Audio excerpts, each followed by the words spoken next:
guys, for today's video ay tara, samahan niyo po ako magluto nitong ating napakasarap na ukoy. And syempre, ang gagamitin natin dyan na sangkap ay kasaba or yung ating kamoteng kahoy. So, tara na guys and enjoy watching. Yan. At may suka. Mainit. Ano na yun? Sirap. Suka. Suka. So guys, ayun, meron po tayo dito nga 1/2 kilo of kasaba or kamoteng kahoy. Ayan, yung isa ito sa ating mga ingredients.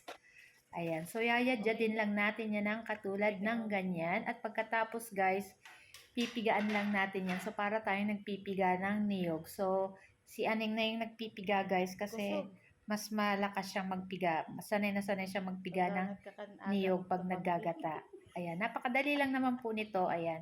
So sa kalahating kilong kasaba, marami na po kayo niyang magagawa. Ayan. Yung mga ginagawa cornstarch niya. Yung patatas niya, patatas powder niya. Okay. So na nga guys, so pigaan na yung ating kasaba dyan. Ayan. I-mix-mix lang natin ng konti at syempre nagdikit-dikit siya guys. Ilagay na natin dyan yung ating tinadtad na hibi or yung dinurog na hibi. Ayan, maglagay rin po tayo dyan ng pamintang durog.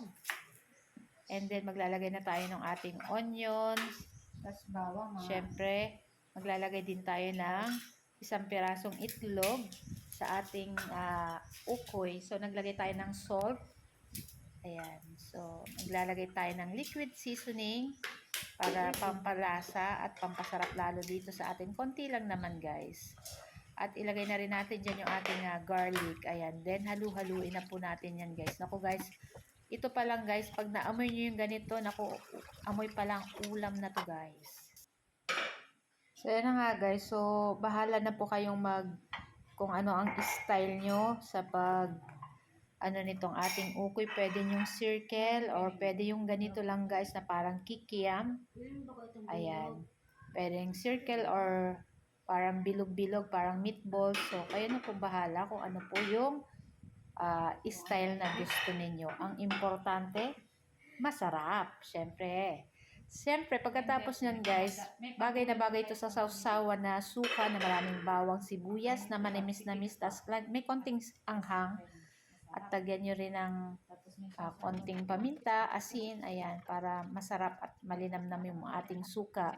So, pwede din po kayong gumamit ng sweet sauce. Ayan, yung parang sa fishball na sauce. Ayan, bagay din po yan dito sa ating ukoy na kamoteng kahoy. Nako guys, tamang-tama ito sa ating papalapit na Holy Week. Siyempre, bawal ang meat. So, yung mga ganitong ulam, nako tsak, kahit yung mga anak nyo po ay kakain ng ganito. Kasi masarap siya guys, promise. Siyempre, masarap siyang kainin lalo pag mainit pa guys. Ayan. Huwag naman sobrang init yung hindi mo makain. Charot. So, na nga at mag-ready na tayo dyan ng mantika. At pagkatapos ay iprito na natin itong ating ukoy na kamoteng kahoy. Ayan. Shoutout nga po pala sa aking mga relatives dyan sa Tayabas, Quezon. Ayan, sa Lucban, Quezon. Ayan. Tuwing Holy Week, naalala ko yung mother ko or yung lola ko, nagluluto ng ganito palagi. Tapos marami na yung niluluto nila kasi napakamura lang nitong ating kamoteng kahoy. Minsan, nabibigay lang ng mga kapitbahay pag may mga inani ng mga kamote, o diba? So, na nga guys. So, naprito na natin ito. Ito yung ating ukoy. So, ready na po kaming kumain. Hindi namin naubos lahat iprito para may bukas pa. Thank you for watching!